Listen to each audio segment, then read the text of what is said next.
dar la más cordial bienvenida a todos y cada uno de ustedes. Me da gusto poder estar con ustedes hoy. Yo quisiera pedirles que me acompañen a la Biblia, a la palabra de Dios, a un verso que está en el libro de Apocalipsis, capítulo 20, verso 15, en donde el apóstol Juan, inspirado por el Espíritu Santo, dice esta advertencia, dice, y el que no se halló inscrito en el libro de la vida fue lanzado ¿dónde? Al lago de fuego. Y lo voy a leer de nuevo, dice, y el que no se halló inscrito en el libro de la vida fue lanzado al lago de fuego. ¿Alguien podría decirme de qué barco es esta foto? ¿De quién? ¿De cuál barco? Del Titanic, exactamente.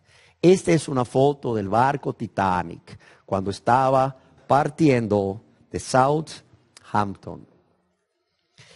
¿Y por qué traigo esta foto conmigo? Porque el día de hoy quisiera compartir con ustedes una enseñanza que he titulado Aprendamos de los errores del Titanic. Aprendamos de los errores del Titanic. Para lo cual, yo quiero pedirles que me permitan leerles algunos apuntes que he traído conmigo acerca de este famoso barco, con el propósito de que podamos detectar algunos de los muchos errores que se dicen se cometieron y que fueron la causa de que este barco se hundiese en la madrugada del 15 de abril de 1912. El transatlántico británico, cuyo nombre es RMS Titanic, fue construido por iniciativa de Joseph Bruce Ismay, quien era el presidente y director de la compañía White Star Line o la compañía naviera Estrella Blanca, y fue diseñado por los ingenieros navales Thomas Andrew, quien fue el gerente de construcción, y su cuñado Alexander Carlisle, que también era jefe diseñador y gerente de los astilleros Harland and Wolff de Belfast, que es la actual capital de Irlanda del Norte. Para esta compañía naviera, la Estrella Blanca, empleando, se nos dice, los mejores materiales disponibles para ello de esa época, con un costo aproximado en ese entonces de $7.5 millones, lo cual representaría la cantidad de $172 millones actualmente. Ese fue el costo del Titanic, $172 millones. Su construcción se inició en 1909 y terminó 3 años después, en 1912. Y al terminar la construcción, este barco era el barco más grande, era el barco más lujoso del mundo que se había construido hasta ese entonces. Se dice que era comparado con un palacio flotante, y el barco fue diseñado para ser lo último en lujo, comodidades y seguridad. Se dice que contaba con gimnasio, con una piscina climatizada, lo cual era algo muy nuevo para esa época, con biblioteca, con restaurantes de lujo, al igual que lujosos y muy cómodos camarotes para la tripulación de primera clase. Joseph Bruce Ismay, que era el presidente, director y gerente de la compañía Estrella Blanca, dijo: fue lo más avanzado en el arte de la construcción naval y no se escatimó ningún gasto. No se escatimó ningún gasto en su construcción. Ese transatlántico medía 269 metros de largo, es decir, un poco más de 2,5 cuadras de largo, 53 metros de altura y 28 metros de ancho. Y en su primer y último viaje zarpó de la ciudad de Southampton, Inglaterra, el miércoles 10 de abril de 1942 al mediodía, al mando del capitán Edward Joseph Smith, de 62 años, considerado el oficial más respetado de la compañía Estrella Blanca, ya que había comandado los más grandes y más nuevos barcos de la compañía desde 1904. Y además de él, le acompañaban 885 tripulantes. El barco, después de salir de Southampton, llegó a Cherburgo, en Francia, a las 6:30 de la tarde y a Queenstown, en Irlanda, al día siguiente a las 11:30 de la mañana.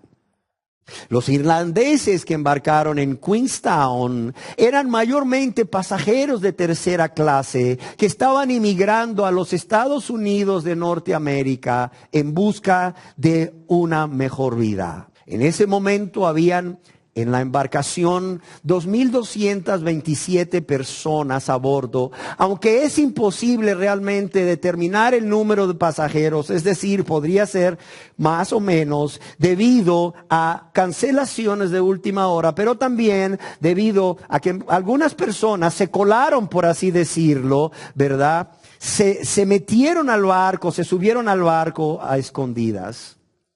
Y aunque la capacidad de este barco, del Titanic, era de 2,787 pasajeros, sin embargo, llama mucho la atención que solamente llevaba 20 botes salvavidas. 20 botes salvavidas con la capacidad para transportar solamente 1,178 pasajeros.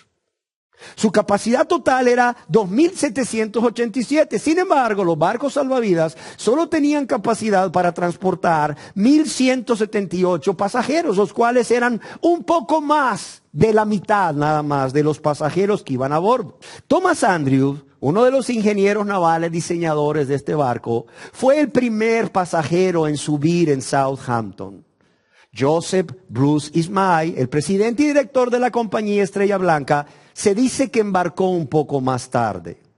En el barco iban pasajeros de todos los estratos sociales, desde los famosos millonarios como Isidore Strauss, dueño de los grandes almacenes Macy's de Nueva York, como John Jacob Astor IV, un multimillonario empresario también, y Benjamin Guggenheim, un magnate de la industria del cobre que viajaba con su amante. También una dama de la aristocracia inglesa conocida con el nombre de Noel Leslie, condesa de Rhodes. Pero también habían ciudadanos de segunda clase y de tercera clase, sobre todo los inmigrantes irlandeses que mencioné anteriormente. Está escrito cuando Susan Harford, esposa de Albert Cadwell, y su hijo, quienes eran misioneros norteamericanos que viajaban de regreso hacia Estados Unidos, ¿verdad?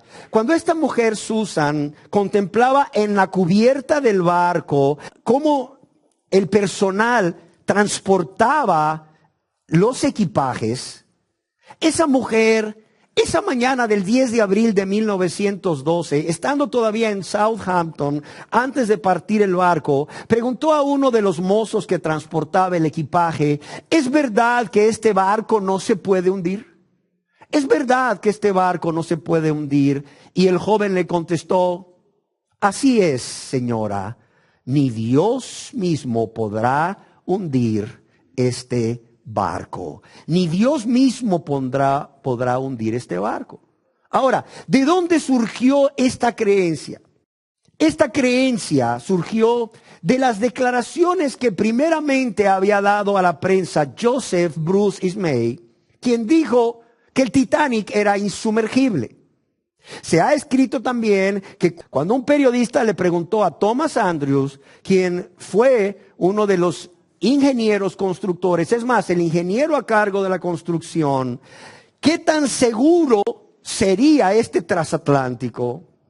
Él, en tono irónico, contestó: ni Dios puede hundirlo.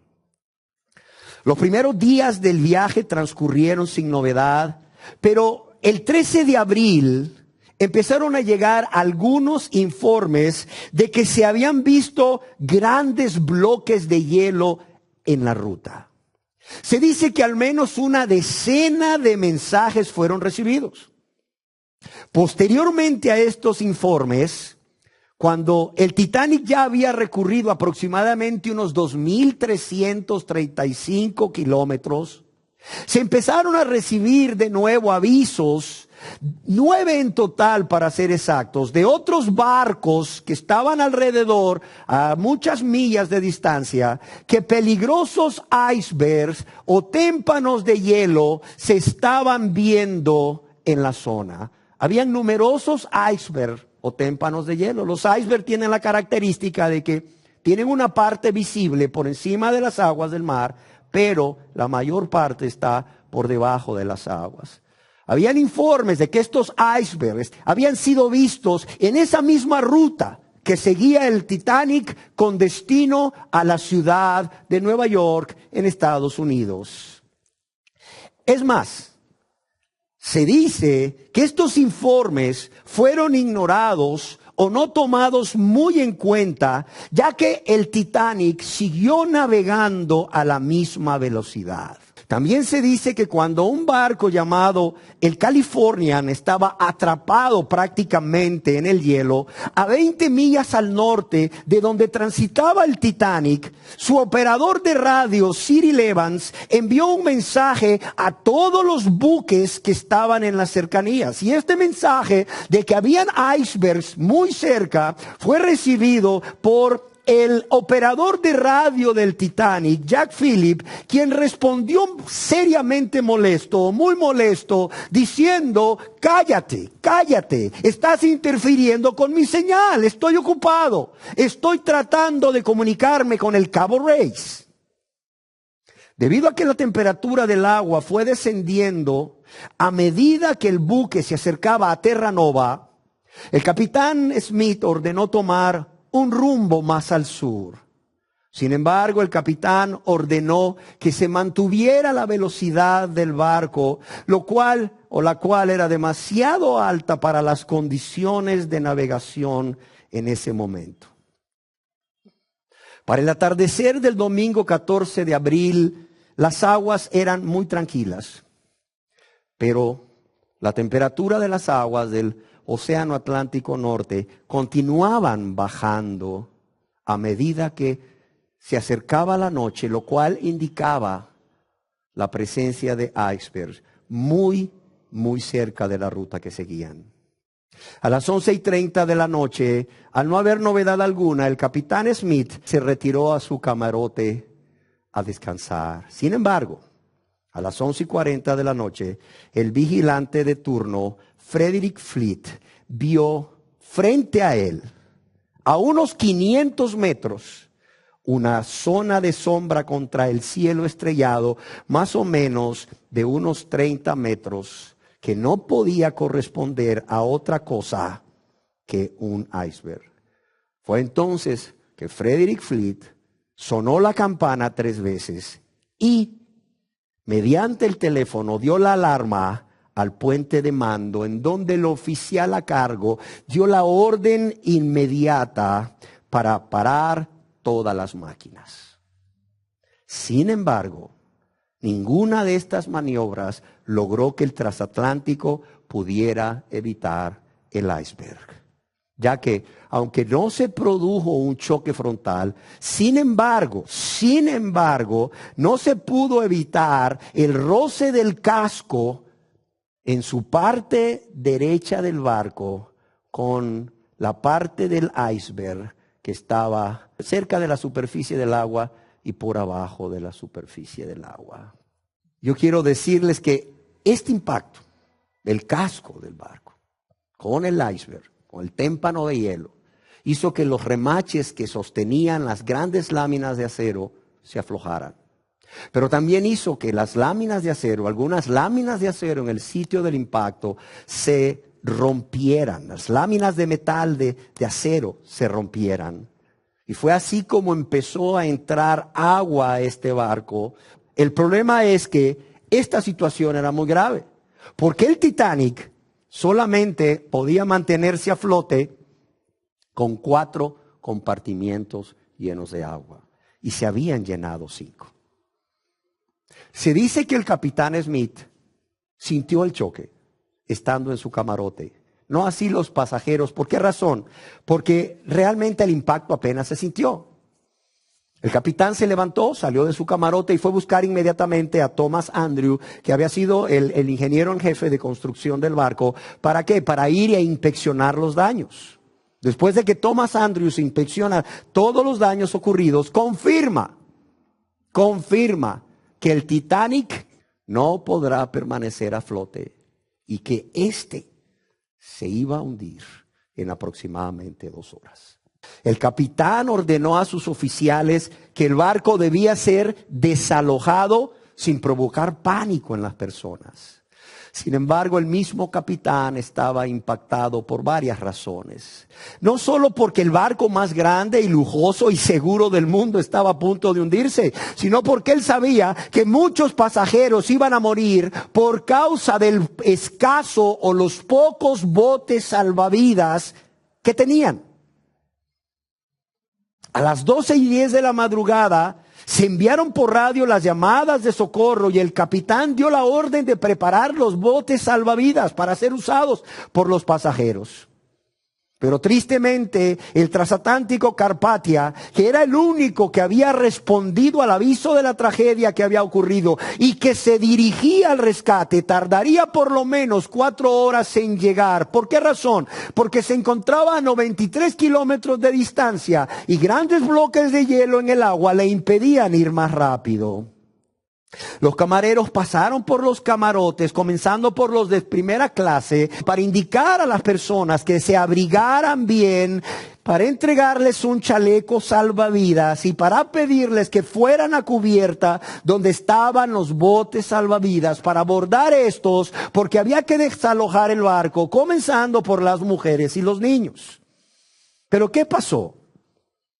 Pasó que la mayoría de los tripulantes no se inquietó,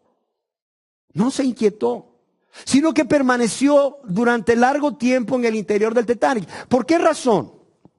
Porque a raíz de las declaraciones de estos personajes en los medios de que ni Dios podía hundir este transatlántico, había una sensación de seguridad en todas las personas que iban a bordo de ese barco, de que estarían seguros en él y que no se hundiría.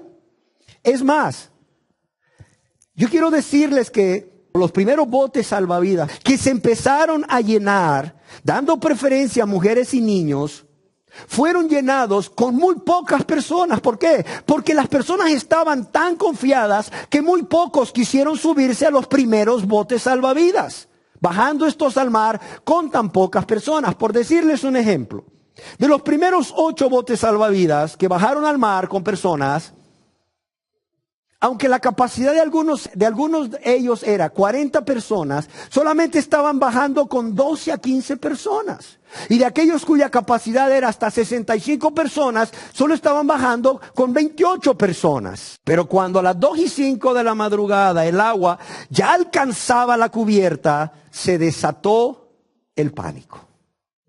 Se desató el pánico entre las personas, que eran la mayoría, que estaban en el barco, y había confusión por todos lados, de modo que los agentes de seguridad del barco, que estaban tratando de mantener el orden, tuvieron que hacer disparos ante una cantidad de personas, en su mayoría tripulantes de segunda y tercera clase, que estaban tratando de subirse a los pocos botes salvavidas que aún quedaban.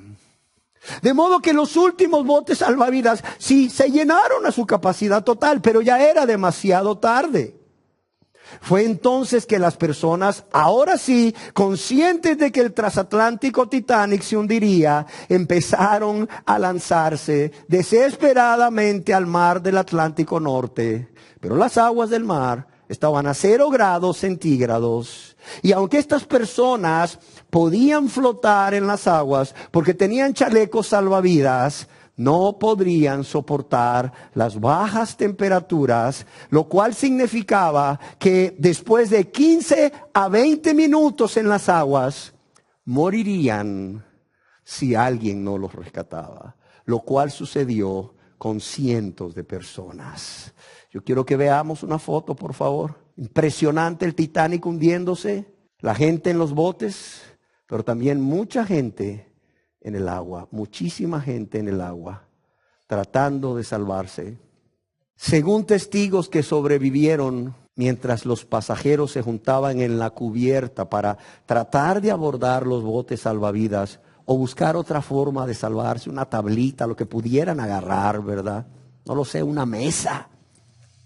Se dice que la orquesta compuesta por 8 miembros empezó a tocar por orden del capitán Smith para evitar el pánico. Y esta orquesta no dejó de tocar hasta que el gran barco se hundió.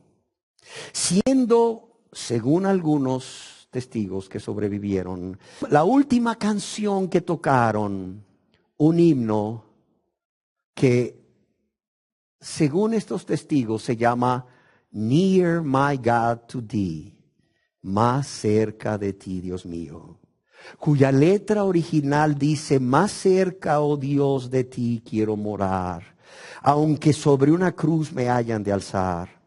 Entonaré allí este himno con fervor: más cerca, oh Dios, de ti, más cerca sí. Y cuando a tu mansión me llevarás, y estrellas, luna y sol yo deje atrás, gozoso entonaré canción eterna allí, más cerca, oh Dios, de ti, más cerca de ti. Ha salido una versión moderna de este himno que creo que quizás algunos de ustedes han escuchado. Es la que dice: cerca de ti, Señor, yo quiero estar. Tu grande eterno amor quiero gozar. Llena mi pobre ser, limpia mi corazón, hazme tu rostro ver en aflicción. Y así estuvo esta banda tocando. Otros han dicho que el último himno que se tocó no fue este, sino un himno episcopal titulado Otoño, pero igual, la primera línea dice: Dios de misericordia y compasión. 2 horas y 40 minutos después del impacto, que fue a las 11:40 de la noche, del día 14 de abril, 2 horas y 40 minutos después del impacto, a las 2:20 de la madrugada del lunes 15 de abril, el Titanic, como ya vimos en el dibujo, rápidamente se sumergió en el agua, lográndose salvar solamente 770 personas, en su mayoría mujeres y niños y unos pocos hombres de primera y segunda clase, dejando un total de 1,500 muertos aproximadamente. Muertos por ahogamiento o por hipotermia al permanecer mucho tiempo en las aguas frías del océano sin ser rescatados. 75% de estos pasajeros que murieron o personas que murieron pertenecían a los de tercera clase. 59% a los pasajeros de segunda clase y 76% a los miembros de la tripulación del Titanic, considerándose uno de los peores desastres marítimos, una de las peores catástrofes marítimas en tiempos de paz en la historia y sin duda el más famoso. 105 años después de que el Titanic se hundiese, Senan Maloney, un investigador que ha dedicado 30 años a estudiar las causas por las cuales se hundió este barco, revela una nueva causa del hundimiento, además del golpe del iceberg.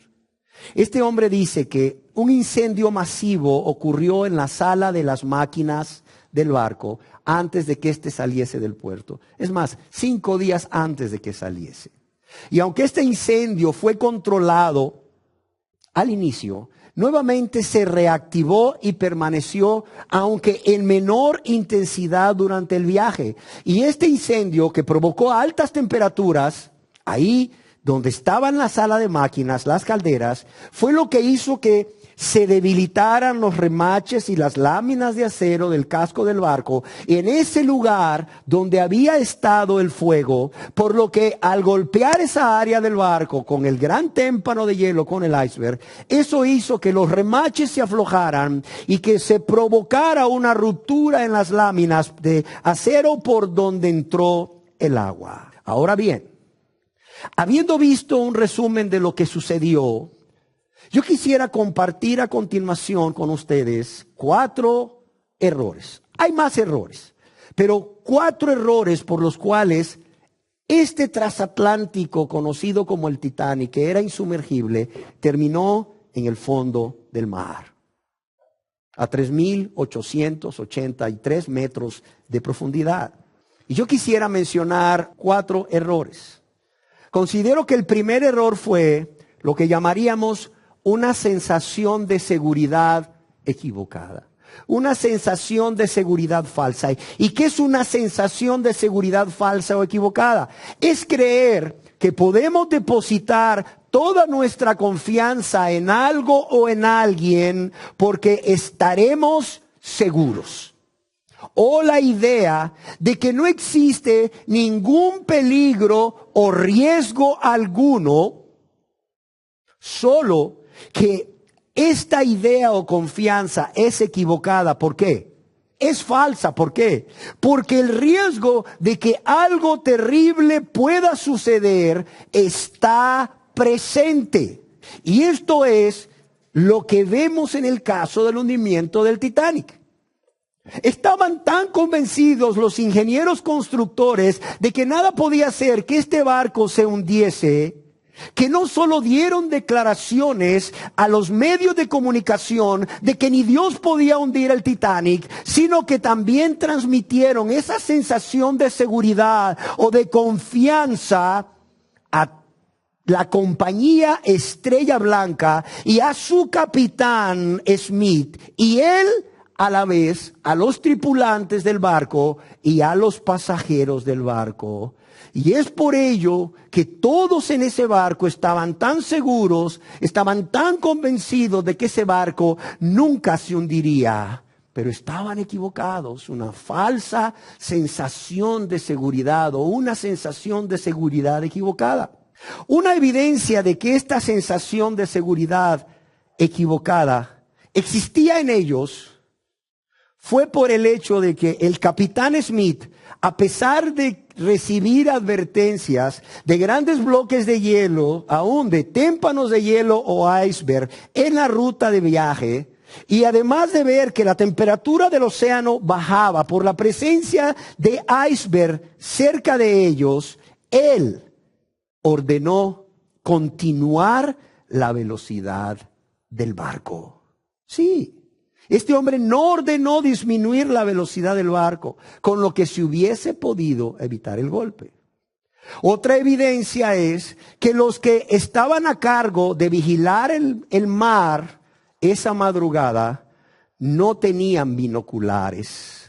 No tenían binoculares con los cuales hubiesen podido ver el iceberg a unos 1.500 metros de distancia del barco, y esto les hubiese dado un tiempo de 1 minuto y medio para maniobrar el barco y evitar el choque, lo cual era imposible de hacer cuando solamente se pudo detectar el iceberg por Frederick Fleet a 500 metros de distancia, contando solo con 40 segundos para evitar el impacto.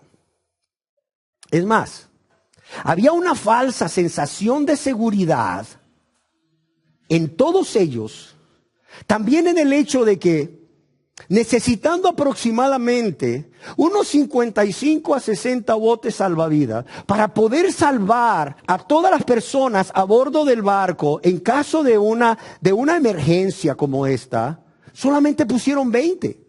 De 55 a 60, solo pusieron 20, habiendo espacio en el barco para poder ubicar 35 o 40 botes salvavidas más.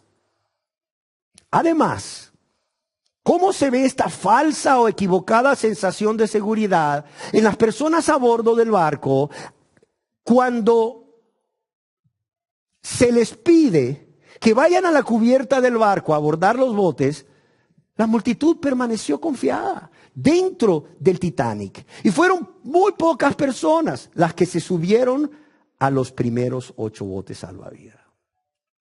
Un segundo error es, le restaron importancia al fuego ocurrido en la sala de máquinas 5 días antes.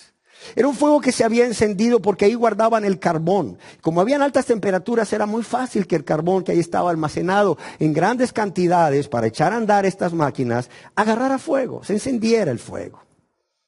Y aunque este nunca se apagó, llegó a producir altas temperaturas que, como ya decíamos, afectaron los remaches que unían las láminas de acero y las láminas de acero del casco, las cuales se volvieron más frágiles.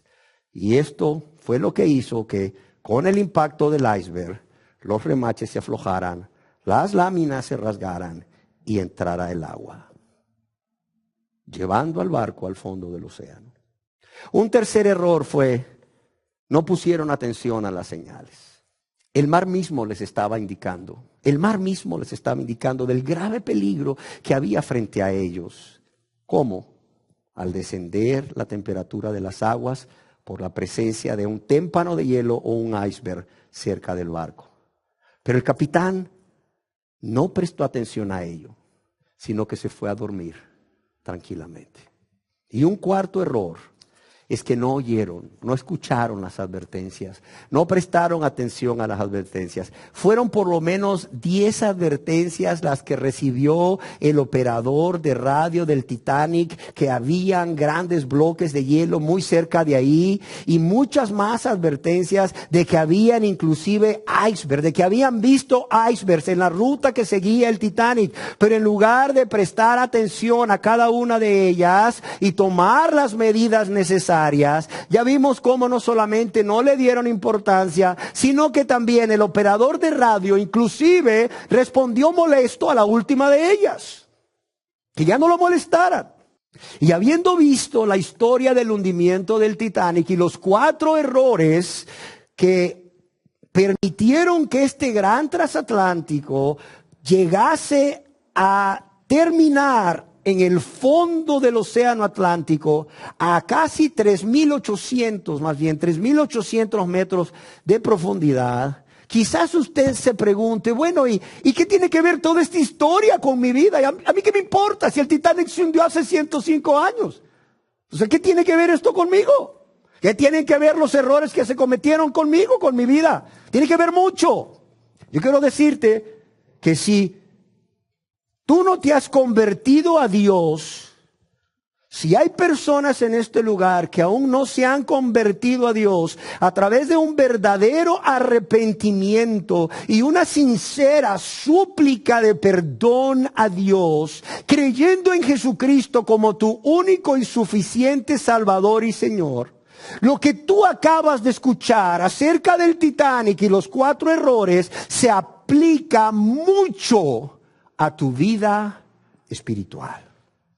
¿Por qué?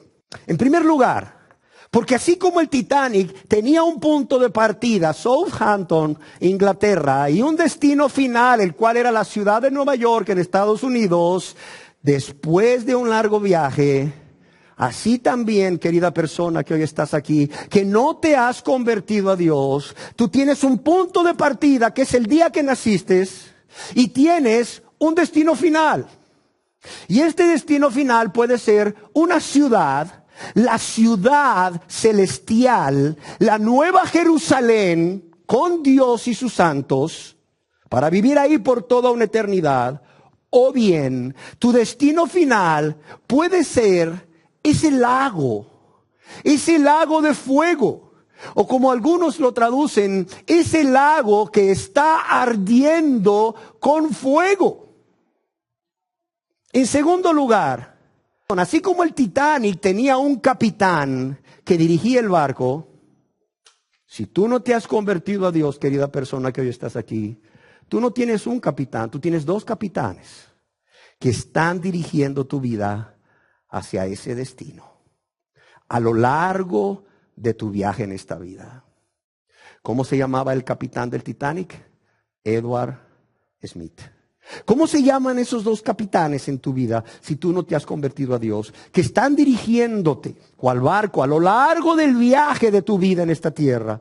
Se llaman Satanás y se llaman tú mismo, tu yo, tu voluntad.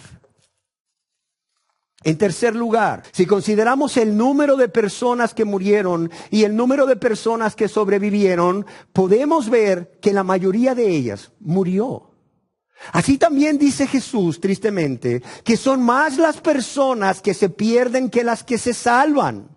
Y tú, si no te has convertido a Dios y no te conviertes ahora que Dios te está llamando a venir a Él para salvarte, tú vas a ser parte de la mayoría de las personas que se van a perder. Entiéndelo. Tú vas a ser parte de la mayoría de personas que se van a perder si no te conviertes a Dios. El Señor Jesús en el Evangelio según San Mateo, lo voy a leer para ti, en el capítulo 7, versos 13 y 14 dice: porque ancha es la puerta y espacioso el camino que lleva a la perdición. Ancha es la puerta y espacioso el camino que lleva a la perdición. Y dice que son muchos. Y son muchos los que entran por ella. Pero ¿qué más dice? Dice que estrecha es la puerta y angosto el camino que lleva a la vida, y son pocos los que la hallan. Lo mismo que pasó en el Titanic. Los menos se salvaron, la mayoría se murieron. Igual está sucediendo hoy en día. Y si tú no te has convertido a Dios, discúlpame, pero tú estás en grave peligro, porque eres de las mayorías de las cuales dice Jesús que se van a perder. En cuarto lugar, los cuerpos de las personas que murieron físicamente ese 15 de abril de 1912, ¿dónde terminaron? En el fondo del mar, a 3.800 metros de profundidad. ¿Por qué razón? ¿Sabes por qué? Porque no encontraron un espacio, un lugar en uno de esos 20 botes salvavidas. De igual manera, querida persona que estás aquí, que no te has convertido a Dios, si tú no te conviertes a Dios, vas a morir eternamente. ¿Por qué? Porque menospreciaste al Señor Jesús, quien es el único que puede salvarte de terminar, no en el fondo del mar Atlántico Norte, sino en el fondo del lago que arde con fuego y azufre. ¿Sí ves cuánto hay en común entre tú y esta gente? Quinto lugar, así como el Titanic, el barco mismo y las personas que naufragaron terminaron en el fondo, así vas a terminar tú en el fondo, pero en el fondo del infierno, En sexto lugar, yo creo que no fue casualidad que la banda tocase como último himno: cerca de ti, Señor, o más cerca de ti, Señor, yo quiero estar, una y otra vez. Porque era como si Dios mismo estuviese invitando a todas esas personas a verle a Él y no las circunstancias. A verle a Él y convertirse a Él para ser salvos de la muerte eterna. Aunque pereciesen, aunque muriesen físicamente en las frías aguas del océano. Y de igual manera, amada persona que estás aquí, que aún no te conviertes a Dios, de igual manera, Dios cada día te está llamando de una u otra forma para que tú le veas a Él y para que tú te conviertas a Él, para que seas salvo de la muerte eterna en el lago de fuego Y en séptimo lugar, vemos que así como podemos identificar 4 errores entre muchos que provocaron la muerte física de muchas personas cuyos cuerpos terminaron en el fondo del océano, de igual forma podemos identificar los mismos 4 errores como causa de muerte espiritual y muerte eterna en las personas que por no convertirse a Dios van a terminar en el fondo del lago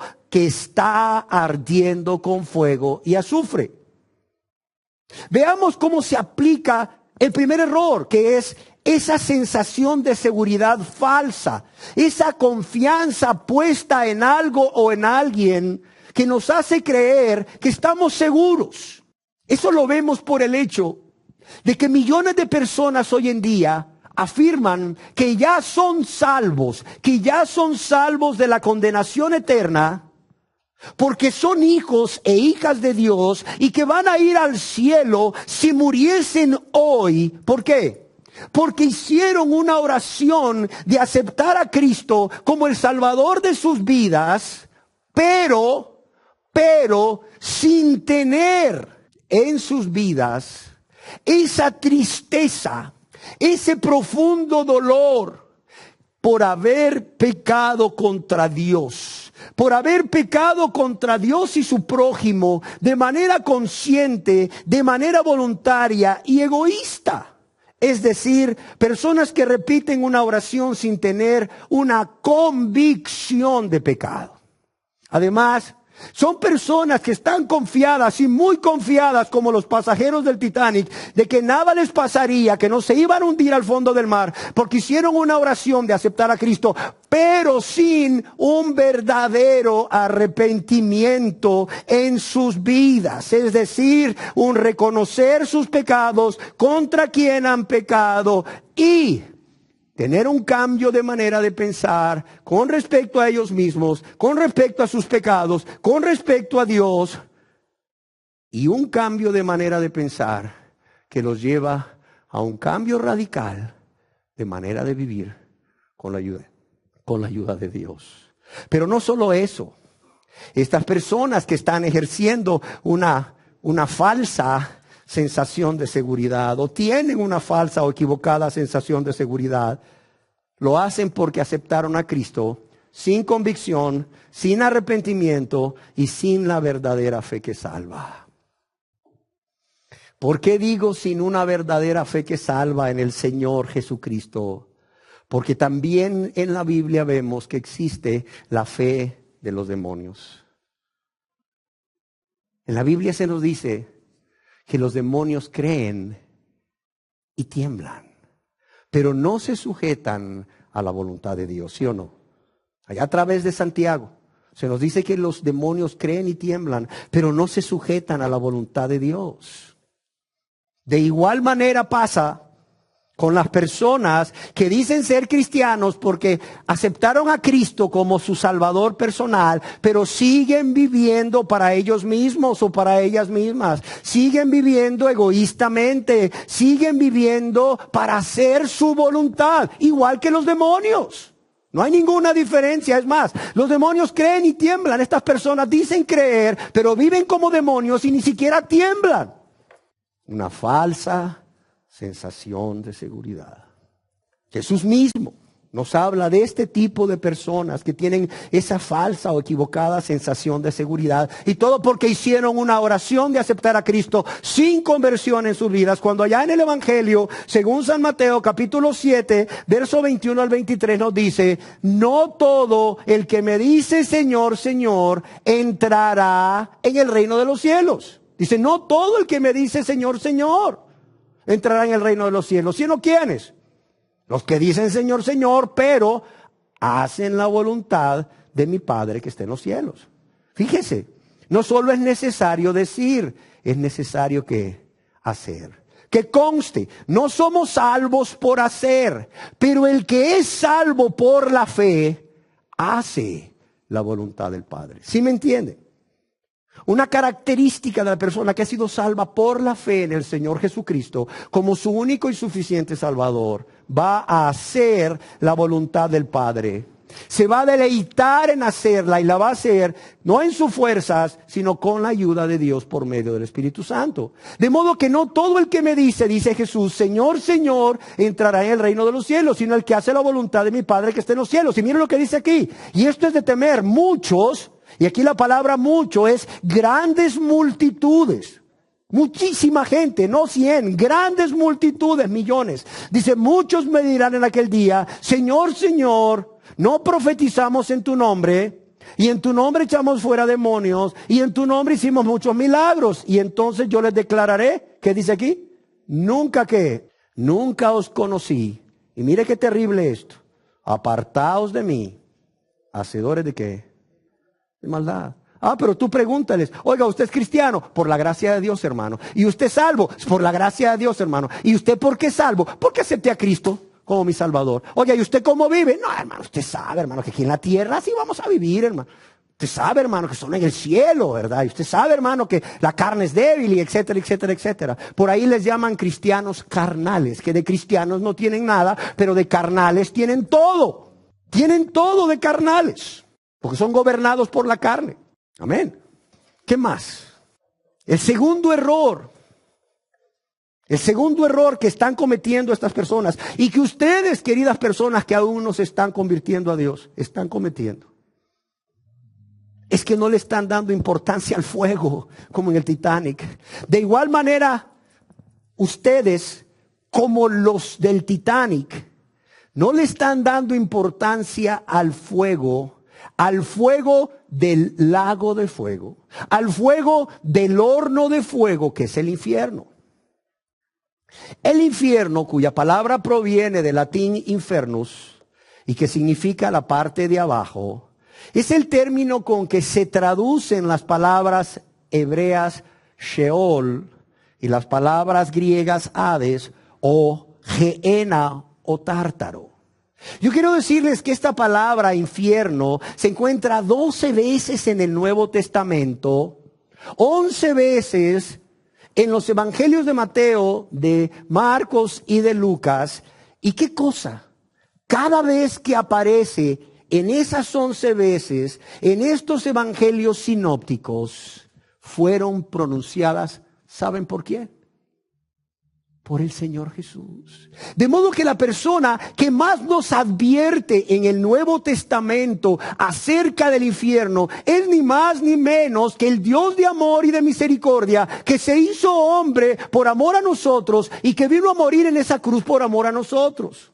Yo creo que no en vano, habiéndonos amado como nos amó, nos advierte acerca de la gravedad del infierno, como lo hace más que ningún otro escritor en la Biblia. Uno de los elementos de la naturaleza que se ha utilizado para ilustrar el terrible tormento del infierno es el fuego.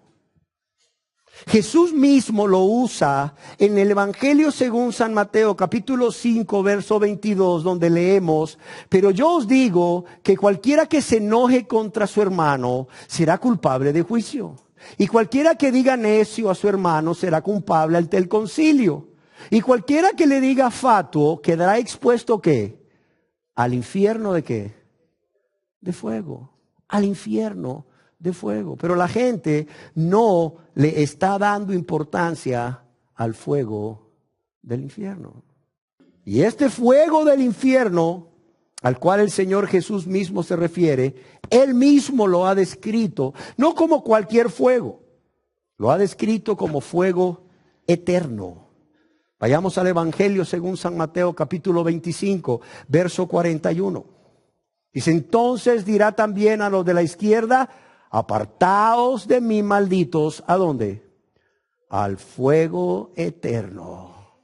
Al fuego eterno preparado para el diablo y sus ángeles. Pero le están restando importancia ¿a qué? Al fuego. Y no solo Jesús dice que es un fuego eterno. Es un fuego que nunca se apaga, por eso es eterno. Allá en el Evangelio según San Marcos, capítulo 9, verso 43 y 44 leemos: si tu mano te fuere ocasión de caer, córtala.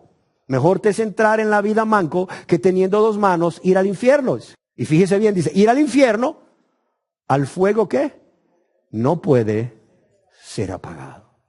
Donde el gusano de ellos no muere y el fuego que dice aquí, nunca se apaga. El fuego nunca se apaga. En el libro del profeta Isaías, Antiguo Testamento, capítulo 33, verso 14, se le llama también fuego eterno. Dice, los pecadores se asombraron en Sión. Los pecadores. Espanto sobrecogió a los hipócritas. Dice, ¿quién de nosotros morará con el fuego consumidor? ¿Quién de nosotros habitará con las llamas eternas? Cuidado, cuidado, no le resten importancia al fuego. Quizás ustedes se pregunten, ¿de qué forma le están restando estas personas importancia al fuego del infierno? En primer lugar, muchos afirmando que no creen en la existencia de este lugar de tormento eterno de manera consciente llamado infierno.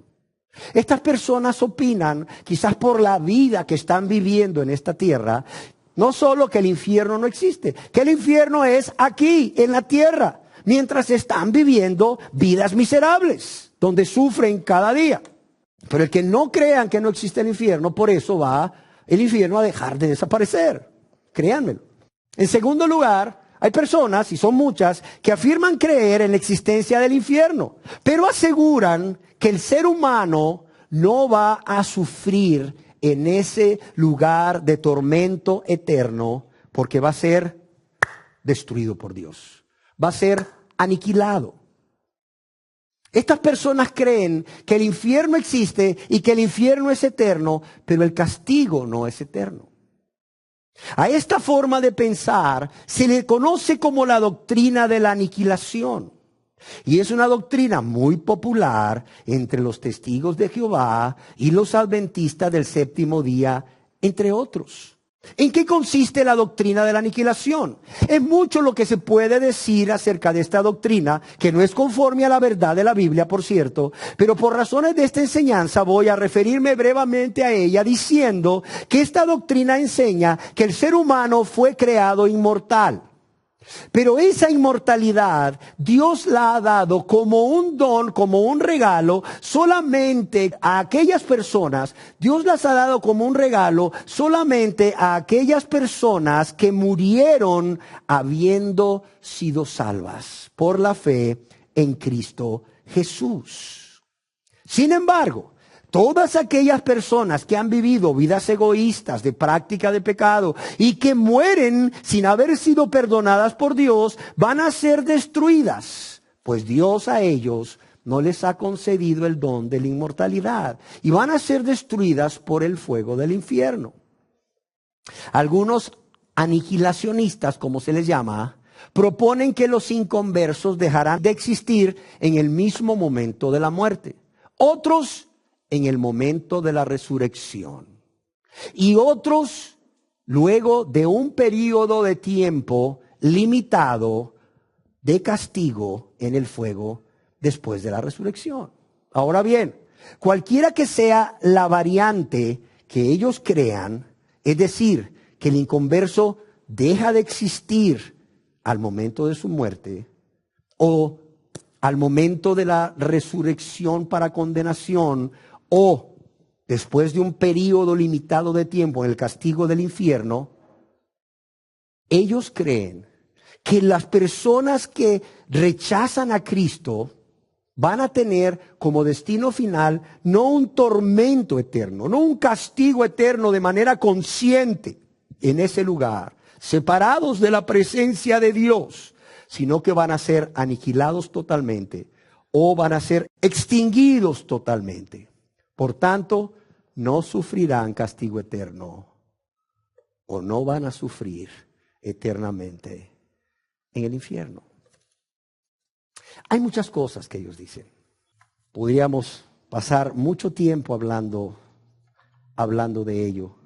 Sin embargo, es triste ver cómo no solamente los testigos de Jehová y los adventistas del séptimo día, sino un número mayor de denominaciones evangélicas que dicen llamarse cristianas están adoptando esta teoría. ¿Por qué? Porque les es conveniente.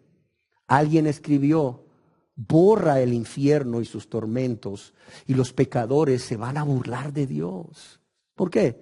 Porque podrán vivir como quieran en este mundo y al morir, ¡fum!, nada pasa. Son aniquilados por Dios mismo. No pasa nada. O sea, vive aquí como quieras, disfruta, dale riendas suelta a los deseos de la carne, a los deseos de los ojos, vive como quieras, en pecado, ofendiendo a Dios, lastimando a Dios y a tu prójimo, pero no importa, porque al morir, tu cuerpo y todo tu ser, alma y espíritu van a ser aniquilados, destruidos por Dios mismo. No te preocupes, no te preocupes. Hay algunas personas que han dicho que el fuego del infierno no es real, es simbólico. Sin embargo, aunque estas personas dicen que el fuego del infierno no es real, es un símbolo para describir, o una imagen o un símbolo para describir el dolor, el tormento que van a experimentar las personas que vayan al castigo eterno, y también es una imagen o un símbolo para representar la ira de Dios que caerá eternamente sobre los pecadores que se negaron a creer en Jesús como su único y suficiente Señor y Salvador. Sin embargo, como leemos en el libro, el Nuevo Diccionario Bíblico Ilustrado, se tiene que recordar que las imágenes y símbolos se usan para expresar una realidad de mayor dimensión. De modo que, aunque las personas dicen, no, el fuego no es real, es un símbolo, ok. Se tiene que recordar que las imágenes y los símbolos se usan para expresar una realidad de mayores dimensiones, no menor de la que tienen los símbolos mismos. Así, los impíos resucitados recibirán un castigo que, de acuerdo a la medida de la responsabilidad, ese castigo va a recaer sobre la plenitud de su ser. De modo que si las personas creen que por ser el fuego del infierno una imagen o un símbolo no serán atormentados, están equivocados. Porque como ya leímos, la realidad que es expresada por una imagen o un símbolo es de mayores magnitudes o proporciones que el símbolo o la imagen misma. De modo que el tormento va a ser mayor que lo que se expresa en este símbolo. Otra forma que tienen estas personas de estarle restando importancia al infierno, otra forma que tienen estas personas de restarle importancia al infierno, además de no creer en él primeramente, o de creer que el que muere en pecado va a ser aniquilado o extinguido o destruido inmediatamente por Dios, es creer que aunque sí existe el infierno y sí existe un castigo eterno, se autoengañan a ellos mismos.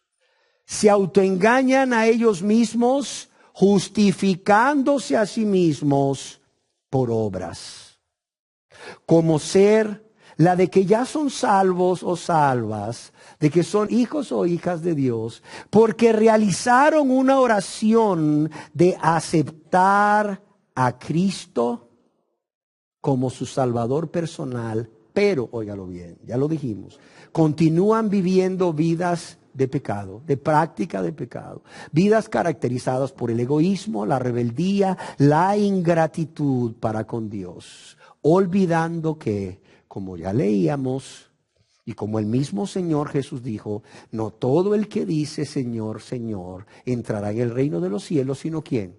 El que hace la voluntad del Padre. Entonces estas personas minimizan la realidad del fuego o la importancia del fuego, diciendo, no, si el infierno es real, y si la gente va a ser castigada por toda una eternidad, no va a ser destruida, no va a ser aniquilada.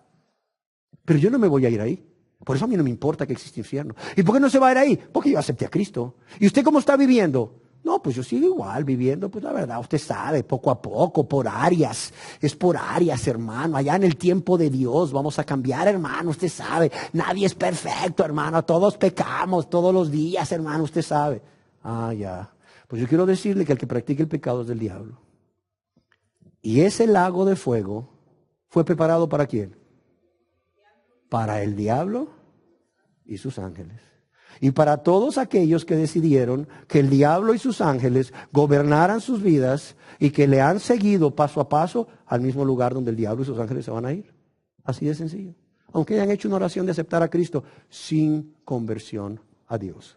Cuidado. Un tercer error, al igual que en el Titanic, un tercer error que están cometiendo las personas hoy en día y que puedes estar cometiendo tú, querida persona que estás aquí, que no te has convertido a Dios, es que no estás poniendo atención a las señales. ¿Cuáles señales? Las señales que Jesús mismo describió que vendrían antes de su segunda venida. Señales que Jesús mismo describió en el Evangelio según San Mateo y que ya se están viendo con mayor frecuencia y con mayor intensidad, como hemos descrito en estudios anteriores, como son el surgimiento de falsos cristos y de falsos maestros, como son las guerras y rumores de guerras, como son el que se levantará nación contra nación y reino contra reino, como son las pestes, como son los hambres, como son los terremotos, como son la tribulación, como son el hecho de que el amor de muchos se enfriaría, como son la apostasía, etcétera. Son personas que ya lo están viendo y dicen, wow, esto no es normal, esto no es natural. Y le añado una más. Ya el presidente Donald Trump declaró a Jerusalén capital de Israel. ¿No te hace pensar eso? ¿No te hace pensar? La capital es Tel Aviv. La capital de Jerusalén es Tel Aviv ahorita. Pero ya Estados Unidos acepta que la capital histórica y real de los judíos es Jerusalén. Contrario a lo que opinan los árabes y el mundo musulmán. De hecho, ya están en un problema serio. Pero él ya lo declaró y dice que va a dar las instrucciones para que en el tiempo pertinente su embajada se traspase de Tel Aviv a Jerusalén. ¿No te dice algo esto? ¿No te dice algo esto con respecto a la cronología de los tiempos del fin? Ya está sucediendo. Pero la gente ve todas estas señales y dice, si en todos lugares siempre han habido temblores, siempre han habido inundaciones, siempre ha pasado esto, ¿verdad? Y lo otro. Pero mira lo que está pasando hoy, cada vez con mayor intensidad, con mayor frecuencia en todo el mundo. Y hay señales claras, como esa declaración de Trump. Y el cuarto y último error que están cometiendo estas personas, que no se están convirtiendo a Dios, entre ellas tú, querida persona, que no lo has hecho, es que al igual que los del Titanic, no están oyendo las advertencias. No están oyendo las advertencias que Dios les da en su gran amor y misericordia, en su palabra. Advertencias como las que ya leíamos de la boca de Jesús acerca del fuego del infierno, acerca del fuego eterno, acerca del fuego que nunca se apagará. Pero también advertencias como la paga del pecado es ¿qué? Es muerte. Y es muerte espiritual. Y es muerte eterna, como nos dice Dios a través del apóstol Pablo en Romanos 6:23. Romanos 6:23.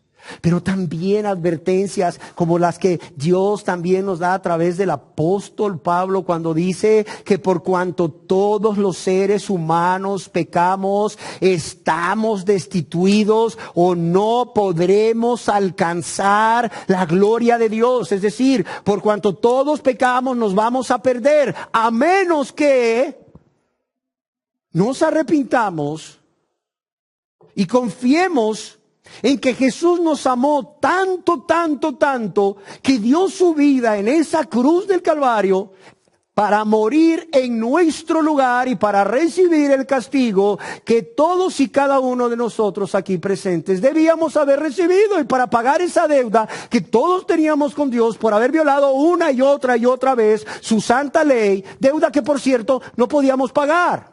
Advertencias como no os engañéis. Dios no puede ser burlado, pues todo lo que el hombre sembrare, eso segará.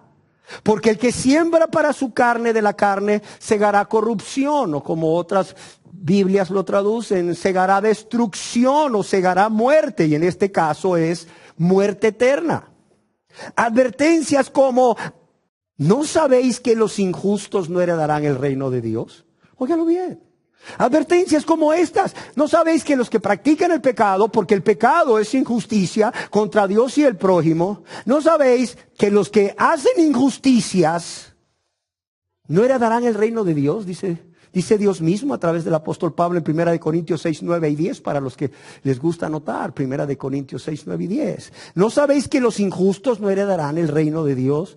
No erréis o no os dejéis engañar. Ni los fornicarios, ni los idólatras, ni los adúlteros, ni los afeminados, ni los que se echan con varones, ni los ladrones, ni los avaros, ni los borrachos, ni los maldicientes, ni los estafadores heredarán el reino de Dios. Ahí están esas advertencias. Ahí están. Dice: no heredarán el reino de Dios. Dice: la paga del pecado es muerte. Por cuanto tú has pecado, no vas a ver la gloria de Dios, no vas a alcanzar la gloria de Dios. Si tú practicas uno de estos pecados, no te engañes, no vas a heredar el reino de Dios. Es más, no os engañéis, dice otra advertencia. Dios no puede ser burlado. Ahí están las advertencias. Y estas son algunas. Hay muchísimas más en el Antiguo Testamento y en el Nuevo Testamento. Hay muchísimas más advertencias que nosotros hemos pronunciado desde el púlpito, que ustedes han leído porque han sido ahí proyectadas, que ustedes han leído en sus Biblias, advertencias que Dios les manda una y otra vez. Pero están cometiendo el mismo error. No están poniendo atención o oyendo las advertencias. Qué triste. ¿Y cuál va a ser vuestro fin? Si estás cometiendo los mismos errores que se cometieron ahí en el Titanic, y el Titanic terminó en el fondo del océano Atlántico Norte a 3.800 y algo metros bajo el mar, ¿cuál va a ser tu final? El mismo. Vas a terminar hundido a no sé cuántos metros de profundidad del lago que está ardiendo con fuego y azufre. Piénsalo. Estás cometiendo los mismos errores que se cometieron. Vas a terminar en el mismo lugar donde terminó el barco y las personas que murieron. Por cierto, en ese barco, como leímos, iban ricos, iban pobres. Y ahí murieron hombres y mujeres, ricos y pobres. Igual va a pasar. No importa si eres rico o eres pobre. No importa si eres hombre o eres mujer. No importa la edad que tengas. Vas a terminar en el lago de fuego y azufre. Ahí en el fondo vas a terminar. Si cometes los mismos 4 errores, abre los ojos, por favor. Entiende. Aprendamos de los errores del Titanic. Ahora bien, antes de finalizar esta enseñanza, quiero decirles que en la Biblia encontramos un barco. Un barco que se nos dice era de 135 metros de largo, un poco más de una cuadra. 22 metros de ancho y 13.5 metros de alto. Y este barco es llamada, ¿cómo? ¿Cómo es llamado este barco? El arca. El arca de Noé, porque fue construida por el patriarca Noé y sus 3 hijos. Por cierto, este barco o esta arca fue el único medio que Dios proveyó durante el tiempo del diluvio y después para salvar a Noé, para salvar a su esposa, para salvar a sus 3 hijos y para salvar a sus 3 nueras y a los animales que entraron en esa arca.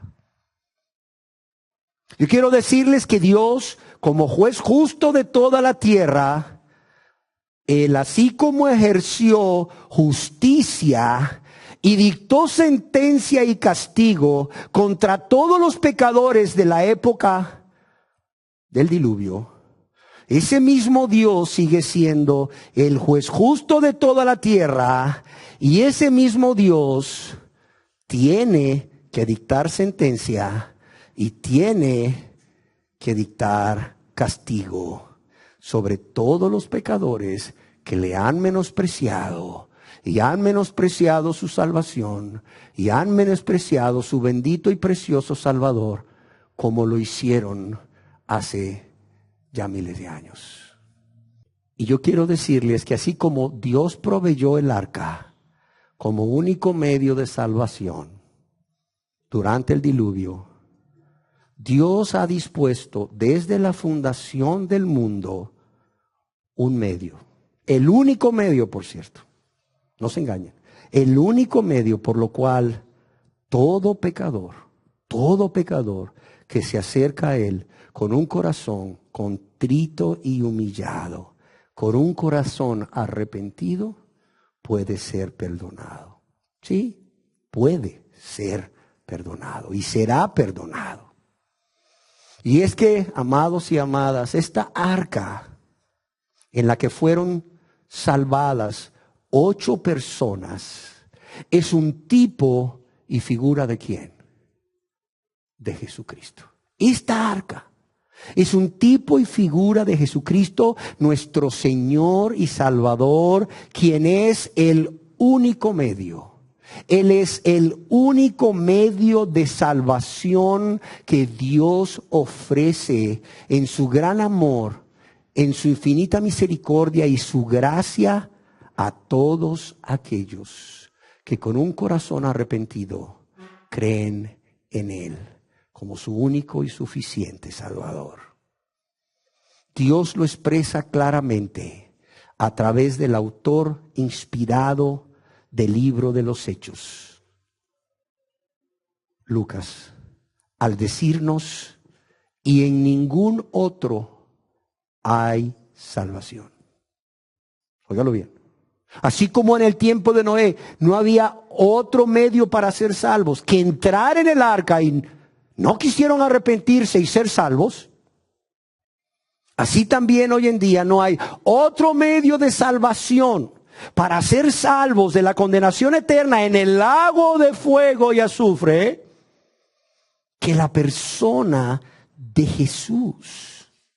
Porque Él es tipo y figura de esa arca.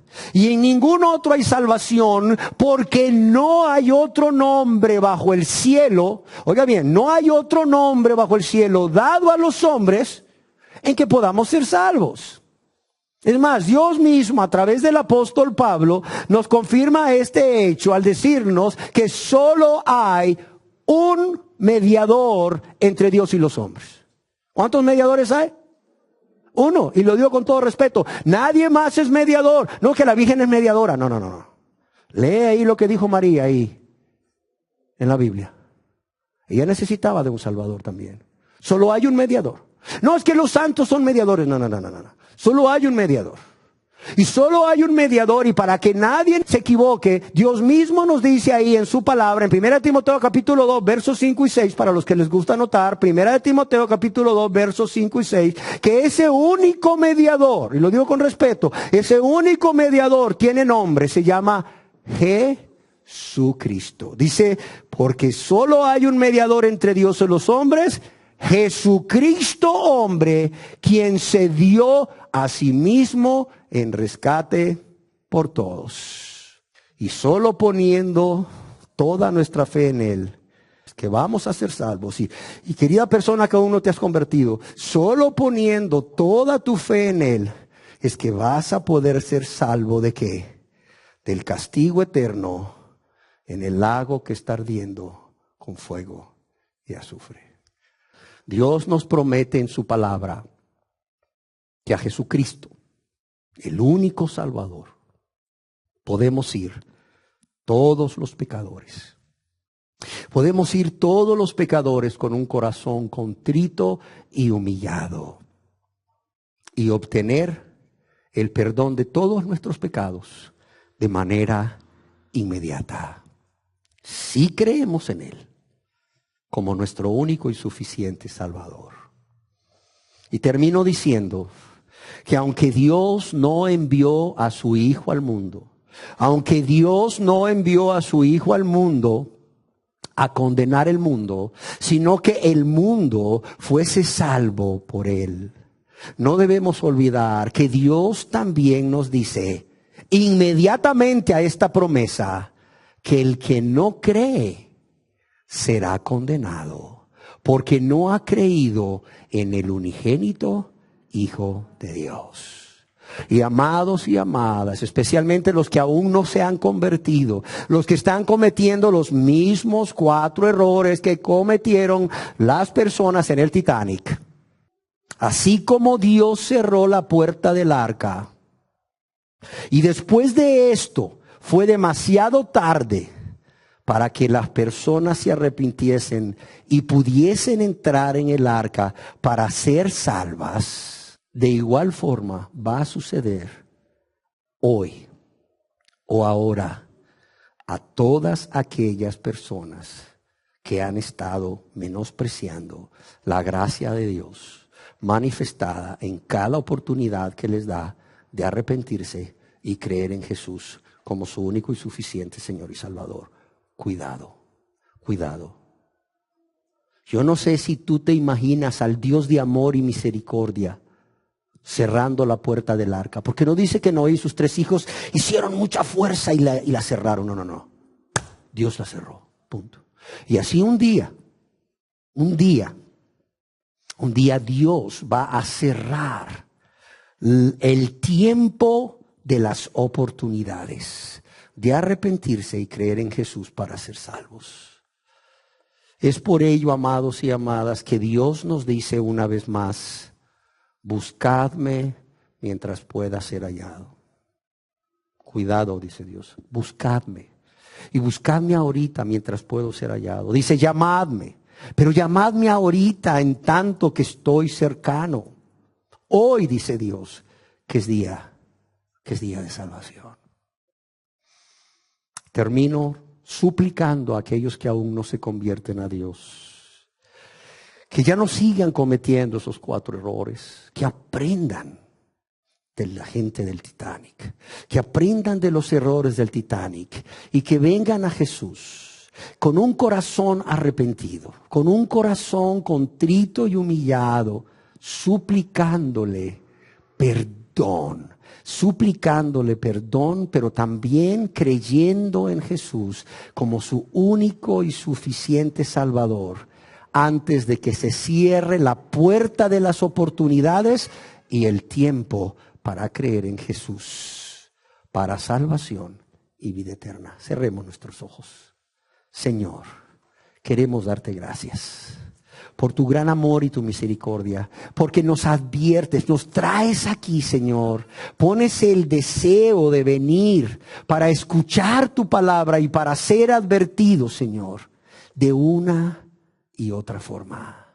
Y esa advertencia siempre es: no menosprecies la oportunidad que te doy para arrepentirte y creer en Jesús como tu único y suficiente Salvador. Hazlo ya, hazlo pronto. ¿Por qué? Porque se puede cerrar la puerta de la oportunidad y el tiempo de creer en Jesús para salvación y vida eterna. Señor, yo te ruego que las personas que están en medio de nosotros y los que van a ver estas enseñanzas y escucharlas entiendan cuáles fueron los 4 errores por los cuales se hundió el Titanic y que aprendan de estos errores para que dejen de cometerlos y se conviertan al Dios vivo y verdadero que puede y quiere perdonarles. Señor, te lo pedimos en el nombre de Jesús. Amén.